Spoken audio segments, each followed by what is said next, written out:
Syukur untuk setiap rencanamu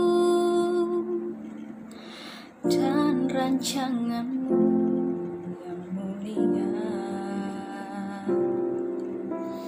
Dalam satu tubuh kami bersatu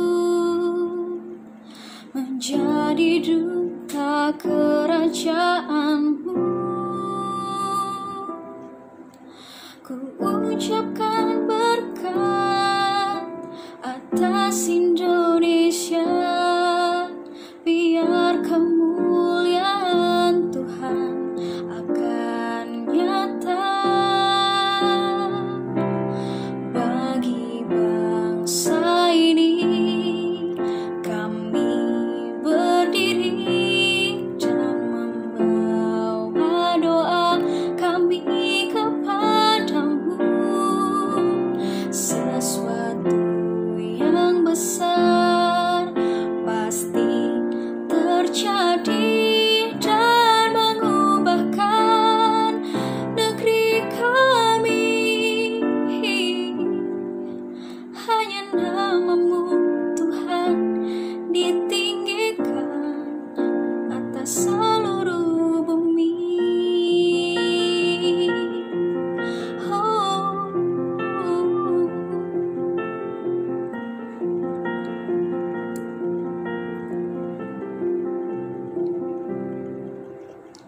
Kami rindu melihat Indonesia pulih dari semua problema, hidup dalam jalan kebenaran-Mu, pancarkan terang kemuliaan-Mu. Kami tahu hati-Mu ada di bangsa ini.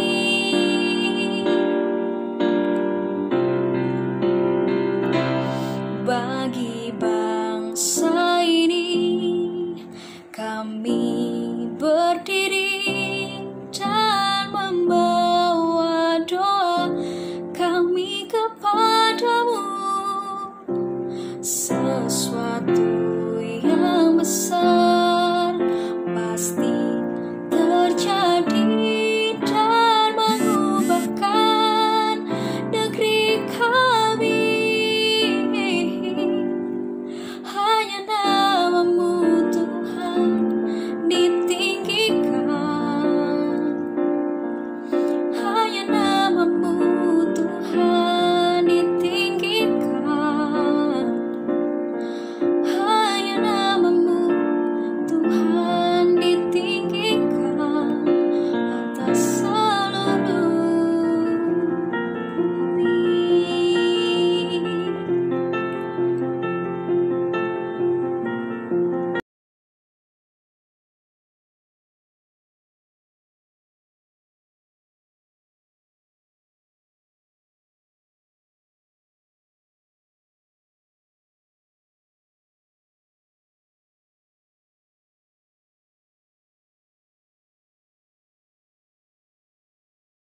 Sebelum kita mendengarkan firman Tuhan, mari kita berdoa. Damai sejahtera Allah yang melampaui segala akal, itulah yang memelihara hati dan pikiran saudara dalam Kristus Yesus Tuhan kita. Amin. Selamat hari Minggu, selamat beribadah untuk kita semua. Saya berharap semua jemaat KPS Banjarmasin dan Bapak Ibu saudara-saudari yang menonton video YouTube khotbah ini dalam keadaan sehat. Baik, firman Tuhan tertulis di dalam 1 Tawarik pasal 17 ayat 16 sampai ayat 27.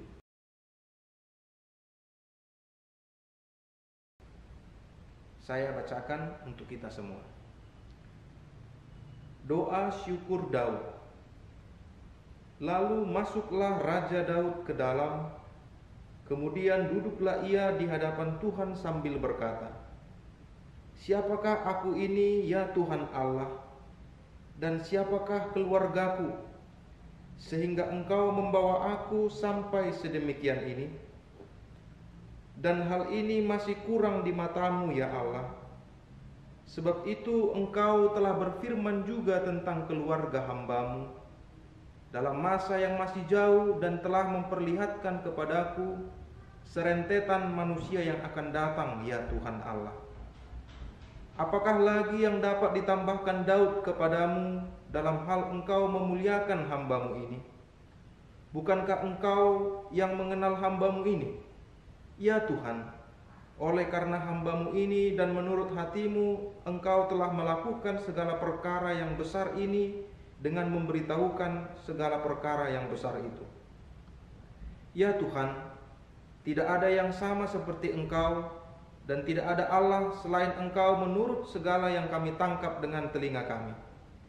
Dan bangsa manakah di bumi seperti umat-Mu Israel, yang Allahnya pergi membebaskannya menjadi umatnya, untuk mendapat nama bagi-Mu dengan perbuatan-perbuatan yang besar dan dahsyat, dan dengan menghalau bangsa-bangsa dari depan umat-Mu yang telah Kau bebaskan dari Mesir. Engkau telah membuat umat-Mu Israel menjadi umat-Mu untuk selama-lamanya, dan Engkau, ya Tuhan, menjadi Allah mereka. Dan sekarang, ya Tuhan, diteguhkanlah untuk selama-lamanya janji yang Kau ucapkan mengenai hamba-Mu ini dan mengenai keluarganya, dan lakukanlah seperti yang Kau janjikan itu. Maka namamu akan menjadi teguh dan besar untuk selama-lamanya, sehingga orang berkata, Tuhan semesta alam, Allah Israel adalah Allah bagi orang Israel. Maka keluarga hamba-Mu Daud akan tetap kokoh di hadapan-Mu. Sebab Engkau, ya Allahku, telah menyatakan kepada hamba-Mu ini bahwa Engkau akan membangun keturunan baginya. Itulah sebabnya hamba-Mu ini telah memberanikan diri untuk memanjatkan doa ke hadapan-Mu. Oleh sebab itu, ya Tuhan, Engkaulah Allah dan telah menjanjikan perkara yang baik ini kepada hamba-Mu. Kiranya Engkau sekarang berkenan memberkati keluarga hamba-Mu ini, supaya tetap ada di hadapan-Mu untuk selama-lamanya. Sebab apa yang Engkau berkati, ya Tuhan, diberkati untuk selama-lamanya. Amin. Saudaraku yang terkasih dalam nama Yesus Kristus, berbicara tentang doa tentu bukanlah hal yang aneh, hal yang tidak lazim bagi kita, karena berbicara tentang doa adalah sesuatu hal yang biasa. Karena tentu sebagai orang Kristen kita tahu apa itu pengertian doa dan bagaimana kita diajarkan untuk berdoa. Sebab pada hari Minggu ini, nama minggu kita adalah Minggu Rogate, yang artinya adalah berdoa. Saudara, melalui perikop 1 Tawarik ini, kita diberikan sebuah petunjuk bagaimana Raja Daud berdoa. Dan pertanyaan bagi kita adalah, apakah kita harus berdoa seperti Raja Daud? Saudara-saudara yang dikasihi Tuhan, doa adalah ungkapan seorang manusia yang menyembah Allah dan berbicara dengan hatinya, mengajukan permohonan, mengucapkan terima kasih, dan itu yang kita sebut dengan komunikasi. Dalam doa kita berbicara kepada Tuhan. Dalam doa kita memuji memuliakan Dia. Dalam doa kita meminta sesuatu darinya. Dan dalam doa kita menyimpan harapan-harapan, sehingga dalam doa itu ada sebuah rasa optimisme Tuhan akan memberikan apa yang kita butuhkan. Dan berbicara tentang bagaimana berdoa, banyak sekali panduan di dalam ayat-ayat firman Tuhan di Alkitab kita yang mengajarkan kita untuk berdoa dengan baik. Dan salah satu doa yang termasyhur yang diajarkan pada kita adalah doa Bapa Kami. Doa yang sangat lengkap, doa yang di dalamnya sudah mencakup segala sesuatu yang berkaitan dengan doa. Dan kembali kepada pertanyaan tadi, apakah kita harus berdoa seperti Daud? Untuk itu kita harus mengetahui lebih dahulu apa konteks, apa latar belakang, mengapa Daud sampai begitu dalamnya berdoa, mengatakan sesuatu hal yang ada dalam hatinya yang disebut doa syukur. Kita harus tahu bahwa Daud adalah seorang raja yang dipilih oleh Tuhan. Dan dalam perjalanan hidupnya yang jatuh bangun, sebelum dia menjadi seorang raja, pengganti Raja Saul, dan ketika dia sudah menjadi raja, dia jatuh dalam dosa, dan ketika dia kembali lagi bertobat, dan dia memiliki anak bernama Salomo menjadi penggantinya. Banyak sekali perjalanan hidup Daud. Dan kita tahu bahwa Raja Daud ini adalah salah satu raja yang termasyhur di kerajaan Israel, karena dia terkenal dengan keperkasaannya, dia terkenal dengan kerendah hatiannya, dan dia terkenal dengan ketaatannya kepada Tuhan. Kalau kita melihat ayat-ayat yang sebelumnya dalam 1 Tawarik ini, dikatakan bahwa Raja Daud ini memiliki kerinduan. Dia rindu untuk mendirikan bait suci. Karena selama ini tabut perjanjian yang merupakan sesuatu perjanjian yang sangat sentral, yang sangat penting bagi orang Israel pada saat itu, diletakkan di kemah, yang artinya masih semi permanen, atau katakanlah keinginan Raja Daud yang ingin memindahkan tabut perjanjian itu ke bait suci yang megah, ke bait suci yang bagus.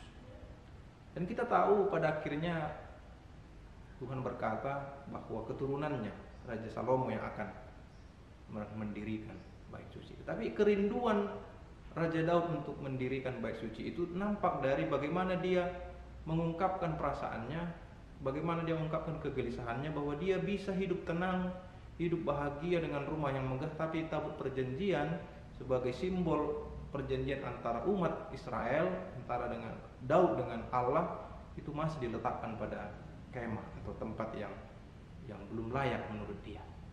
Oleh sebab itu, Daud menyampaikan segala unek-unek dalam hatinya, menyampaikan bagaimana dia melihat segala sesuatu yang terjadi dalam hidupnya itu dalam bentuk kuasa Allah. Bagaimana Allah yang memilih, menetapkan dia dan mengetahui seluk-beluk keluarga, generasinya, keturunan-keturunan. Nah, kalau kita berbicara apakah kita harus berdoa seperti Raja Daud, maka kita harus melihat bagaimana Daud ini berbicara dalam doanya. Ada 3 hal yang bisa kita pelajari dari doa Raja Daud. Yang pertama adalah Raja Daud mengingat perbuatan Allah, dan ini sangat penting sekali. Di dalam ayat 16 sampai 18 dia mengungkapkan bahwa perbuatan-perbuatan Allah yang begitu besar, sejak memilih dia menjadi pengganti Raja Saul sampai memberkati dia menjadi raja yang besar, dia selalu mengingat perbuatan-perbuatan Allah. Dan dalam doanya dia mengungkapkan bagaimana Allah yang begitu hebat itu, yang begitu luar biasa itu memberkati dia dengan perbuatan-perbuatan yang besar. Maka dia mengingat semua itu. Dan ini menjadi penting bagi kita dalam doa kita, bahwa setiap kali kita berdoa kepada Tuhan, setiap kali kita melangkahkan kaki kita, yang kita ingat adalah betapa besarnya perbuatan Tuhan dalam kehidupan kita. Itu yang pertama kita pelajari, bahwa di dalam doa Raja Daud dia mengingat perbuatan Allah yang besar. Yang kedua adalah Raja Daud menyikapi janji Tuhan dengan optimis. Raja Daud mengingat bahwa Tuhan berjanji akan memberkati keturunannya. Inilah yang menjadi sebuah dasar bagi Raja Daud untuk optimis bahwa Tuhan selalu setia dengan janji-janjinya. Dan ketika dia mendengar Tuhan berjanji akan memberkati keturunannya, tidak akan membiarkan keturunannya jatuh, maka dia percaya itu dan dia optimis dengannya. Maka itulah dasar berdoa. Ada rasa optimis, ada keyakinan yang teguh. Tidak ada keraguan-raguan, mempercayakan sepenuhnya kepada Tuhan, bahwa kita optimis apa yang Tuhan janjikan pasti akan Tuhan kabulkan. Bukan seperti manusia. Manusia mungkin berjanji sesuatu hal, mungkin dia ingkari, tapi Tuhan tidak pernah begitu. Manusia bisa berubah, tapi Tuhan tidak pernah berubah. Manusia bisa mengingkari janjinya, tapi Tuhan selalu menepati janjinya. Bagaimanapun kondisi manusia itu, apakah manusia itu mengkhianati Tuhan atau manusia itu setia kepada Tuhan. Sama saja, Tuhan tetap setia pada janjinya. Itu yang kedua. Yang ketiga adalah di sini ditunjukkan bahwa sangat penting pengenalan akan Tuhan. Bahwa di dalam doa itu kita harus mengenal betul kepada siapa kita berdoa. Itu makanya Bapak Ibu saudara-saudari, pernah juga saya ungkapkan dalam khotbah saya sebelumnya, apakah kalau Anda bersyukur, Anda punya banyak cara macam-macam untuk bersyukur, tidak masalah. Tetapi yang terpenting adalah kepada siapa Anda bersyukur. Demikian juga berdoa. Apakah Anda sedikit minder? Apakah Anda sedikit malu berdoa dengan berkata-kata berbahasa yang menurut Anda kurang meyakinkan? Tapi yang terpenting adalah apakah Anda tahu betul kepada siapa Anda berdoa. Karena mungkin ada sebagian dari kita yang masih ragu-ragu. Sama halnya seperti kita kenal dengan seseorang. Kalau kita kenal dengan seseorang, maka kita akan nyaman, aman. Kita akan tenang, kita merasa terjamin, kita bebas berbicara dengan dia. Karena kita kenal dia, dan kita percaya kepada dia. Maka demikian pula lah yang ditunjukkan oleh Raja Daud kepada Tuhan. Dia kenal siapa Tuhannya, dia tahu siapa Allah.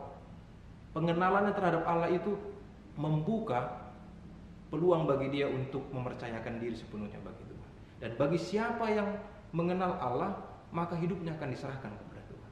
Itu makanya Paulus begitu mengenal Allah, begitu mengenal Tuhan, dia memberikan seluruh hidupnya karena dia tahu, dia kenal siapa Allah yang akan menolongnya, yang akan membimbingnya. Saudara-saudaraku, seperti yang saya katakan tadi, minggu ini adalah minggu Rogate, yang artinya adalah berdoa, dan topik minggu kita dikatakan doa ucapan syukur, sama halnya dalam perikop kita yang dibuat oleh LAI. Perikop ini dibuat judulnya doa syukur Daud. Doa syukur, tonggo terima kasih. Tentu saja kita tidak perlu lagi memperdebatkan bagaimana seharusnya kita berdoa, karena tentu saja orang Kristen yang sudah dewasa dalam iman sudah tahu bagaimana harus berdoa. Tapi ada beberapa prinsip yang mau saya tegaskan, yang mau saya jernihkan kembali tentang doa, yang bisa kita praktekkan untuk menjernihkan juga cara kita berdoa yang dikehendaki oleh Tuhan. Yang pertama adalah doa yang berkenan bagi Tuhan adalah doa yang tidak bertele-tele, doa yang sangat sederhana, doa yang dilandasi oleh ketulusan, doa yang tidak menjelek-jelekkan orang lain, tetapi doa yang muncul dari dasar iman, bahwa kita mengungkapkan segala sesuatunya kepada Tuhan dengan kesungguhan hati. Tidak bertele-tele, tidak membuat Tuhan pusing, tidak seperti berbicara panjang lebar tidak ada intinya, tetapi sama seperti Raja Daud, to the point. Berkati aku Tuhan, berkati keluargaku, berkati penerusku, berkati keturunanku. Dan doa yang bertele-tele ini mengapa tidak dikehendaki oleh Tuhan? Karena dia identik dengan menonjolkan si pendoanya, bukan menonjolkan kepada siapa kita berdoa. Mungkin banyak orang yang mengagumi doa yang panjang dan dia hebat dengan merangkai kata-kata, tapi pertanyaannya adalah apakah itu dalam dasar kesungguhan hati, ketulusan, meyakini bahwa doa yang disampaikannya itu Tuhan akan mendengarkan. Prinsip yang kedua adalah doa harus disertai dengan iman. Kalau kita berdoa meminta sebuah mobil, belum tentu kita akan diberikan mobil, karena bukan begitu cara kerja berdoa. Cara kerja doa bukan simsalabim Bapak Ibu. Kita berdoa minta rumah langsung diberikan pada kita, tidak. Tapi ada proses. Tetapi dalam proses itu dan dalam meminta itu, apakah kita imani atau tidak? Banyak orang yang ragu, mungkin tidak lagi menganggap kuasa doa itu kuat. Karena apa? Karena saya masih bisa ini, saya masih bisa itu, bisa saya usahakan. Dengan logika, dengan kekuatan, dengan kepintaran. Doa harus disertai dengan iman, doa harus disertai dengan keyakinan. Karena begitu kita dengan sungguh-sungguh meminta, tiada yang mustahil bagi Tuhan. Yang terakhir, pengenalan akan Tuhan. Sama seperti Raja Daud, kita tahu bahwa Raja Daud itu begitu rendah hati, dia tahu siapa dirinya dan dia tahu siapa Allah. Di dalam prinsip berdoa, kita juga tahu diri, siapa kita di hadapan Tuhan. Kita harus rendah hati meminta kepada Tuhan, tidak memaksa kehendak kepada Tuhan, dan kita tahu siapa Tuhan kita.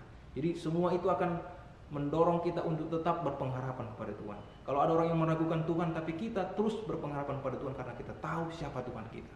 Tuhan adalah Tuhan yang Maha Penolong, Tuhan yang Maha Setia, Tuhan yang akan mengabulkan doa-doa kita dengan kesungguhan iman kita menyampaikannya. Saudara-saudara yang dikasihi Tuhan, tentu dalam kondisi keadaan kita menghadapi virus corona ini, sudah banyak seruan-seruan untuk berdoa bagi kita, baik secara pribadi maupun doa-doa bersama. Tapi saya mau menegaskan beberapa hal untuk kita. Yang pertama adalah Tuhan tidak pernah tidur. Dalam doa yang kita sampaikan terkait dengan virus corona ini, apakah kita masih meragukan keberadaan Tuhan oleh karena corona ini belum berakhir, maka berhentilah untuk meragukan Tuhan. Apakah proses ini makin sangat panjang, janganlah itu menghentikan kita untuk berdoa. Yang kedua adalah jangan ragu untuk mendoakan, meminta kepada Tuhan tentang apa yang kau butuhkan saat ini. Sampaikan dengan tegas, sampaikan dengan sederhana, to the point kepada Tuhan apa yang kau butuhkan. Kalau engkau membutuhkan pertolongan dari Tuhan, katakan sekarang dengan sederhana, jangan bertele-tele, lakukan dengan kesungguhan hati. Jangan ada keraguan. Yang ketiga adalah teruslah berpengharapan dalam kesesakan. Doa itu bukan hanya doa yang indah-indah saja. Doa yang pada saat kita menikmati makan malam hidangan yang enak, kita berdoa dengan gembira. Tapi doa yang harus kita sampaikan dengan kesungguhan hati dalam kondisi apapun. Semoga Tuhan memberkati kita semua. Amin. Kita berdoa.